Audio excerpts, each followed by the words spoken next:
मेरे प्रिय मित्र, इन दिनों में एक सवाल बार बार लोग पूछ रहे हैं। मुझसे भी बहुत से लोगों ने पूछा। सवाल है, महामारी से इन दिनों बहुत से प्रभु के सेवकों का, विशेषकर कम आयु के सेवकों का और विश्वासियों का निधन हो गया और हो रहा है। क्यों परमेश्वर ने ऐसा होने दिया? क्या वे सच्चे नहीं थे? क्या कोई पाप किया था इन लोगों ने? क्यों विश्वासी और सेवक लोग बीमार हुए? ब्रदर, कुछ तो किया होगा इन लोगों ने। मैं प्रयास करूंगा यथासंभव उत्तर देने का। यह सोचना कि जिनका निधन हो गया वे परमेश्वर की दृष्टि में दुष्ट और पापी लोग थे, गलत होगा।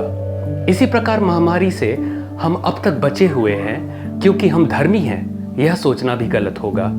पहला कुरिन्थी 4:5 में लिखा है, सो जब तक प्रभु ना आए समय से पहले किसी बात का न्याय ना करो। वही तो अंधकार की छिपी बातें ज्योति में दिखाएगा और मनों की मतियों को प्रकट करेगा। तब परमेश्वर की ओर से हर एक की प्रशंसा होगी। भजन संहिता 75:7 में लिखा है, परंतु परमेश्वर ही न्यायी है। वह एक को घटाता और दूसरे को बढ़ाता है, इसलिए घटत बढ़त का काम यहोवा का है और उन्हीं पर हमें छोड़ देना चाहिए। क्यों अनर्थ बात कहकर फसाद और विपत्ति में हम पड़े। मत्ती 7:1-2 में लिखा है, दोष मत लगाओ। यह सही अनुवाद नहीं है। अंग्रेजी में इसका अनुवाद इस प्रकार होगा, डू नॉट ब्लेम। मूल ग्रीक और अंग्रेजी किंग जेम्स अनुवाद में देखे तो लिखा है, जज नॉट। इसका हिंदी अनुवाद बनेगा, न्याय मत करो। कुछ दिनों पहले एक व्यक्ति ने बड़े अहंकार से भरी सभा में गवाही दी, मुझे देखिए, बड़े बड़ों और धर्मियों को कोरोना हो गया, मुझे कुछ ना हुआ। मेरा विश्वास देखिए, आज उन्हीं को हो गया है। मित्र, अच्छा होगा कि ऐसे समय में बड़बोलेपन से बचें। ये बीमारी धर्मी अधर्मी नहीं देखता।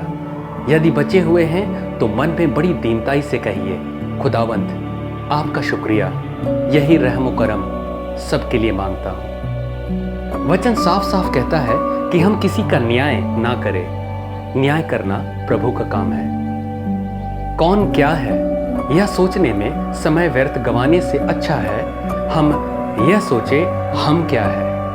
भजन संहिता 139:23-24 में राजा दाऊद ने लिखा है, हे ईश्वर, मुझे जांच कर जान ले, मुझे परख कर मेरी चिंताओं को जान ले और देख कि मुझ में कोई बुरी चाल है कि नहीं, और अनंत के मार्ग में मेरी अगुवाई कर। यदि हम सोचे कि कौन सा अच्छा काम हमने किया था जिसके कारण हम बच गए, तो एक भी काम ऐसा ना मिलेगा। सच बात यह है कि यह सिर्फ परमेश्वर का अनुग्रह और सिर्फ अनुग्रह है। जिसका निधन हो गया उसके बारे में कृपया इस पद पर ध्यान दे। अय्यूब 14:5 में ऐसा लिखा है, मनुष्य के दिन नियुक्त किए गए हैं और उसके महीनों की गिनती तेरे पास लिखी है, और तूने उसके लिए ऐसा सिवाना बांधा है जिसे वह पार नहीं कर सकता। इस पद से यह साफ हो जाता है कि परमेश्वर ने हर प्राणी के पृथ्वी पर रहने के लिए दिन नियुक्त किए हैं। इसे कोई भी पार नहीं कर सकता।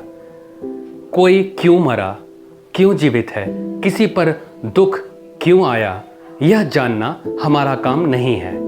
वचन के अनुसार एक और बहुत महत्वपूर्ण बात है, इस पद पर ध्यान दीजिए। यशाया 57:1 में ऐसा लिखा है, धर्मी जन नाश होते हैं और कोई इस बात की चिंता नहीं करता। भक्त मनुष्य उठा लिया जाता है परंतु कोई नहीं सोचता। धर्मी जन इसलिए उठा लिया गया है कि आने वाली आपत्ति से बच जाए। मेरे प्रिय मित्र, यदि किसी को परमेश्वर आने वाली और भयानक विपत्ति से बचाने के लिए अपने पास बुला ले और घिसट घिसट कर होने वाली मृत्यु से बचा ले, तो मैं उसे आशीषित व्यक्ति ही कहूंगा जिस पर परमेश्वर का अनुग्रह है। सेवकों के लिए उतावलेपन से कुछ कहने से बचे, उन्हें वैसे ही सबसे ज्यादा हिसाब देना है। यूहन्ना 9:2 में लिखा है, और यीशु के चेलों ने उससे पूछा, हे रब्बी, किसने पाप किया था कि यह अंधा जन्मा, इस मनुष्य ने या इसके माता पिता ने? यहां हम देखेंगे कि चेलों का इंटरेस्ट उस दुखी अंधे आदमी का पाप जानने में था। वे अंधे को भी पीछे छोड़कर उसके माँ बाप तक पहुंच गए। बस चलता तो सारे खानदान का जन्म कुंडली निकाल लेते। यह बहुत बुरी बात है। अंतिम बात, मित्र, किसी के दुख का न्याय करके हम उसका हृदय छलनी करते हैं और परमेश्वर को भी दुख पहुंचाते हैं। यह रिसर्च करने से बचना चाहिए कि किसने क्या पाप किया था। हम परमेश्वर की अगमय बुद्धि को नहीं समझ सकते। इसलिए राजा दाऊद ने एक बहुत खूबसूरत बात कही।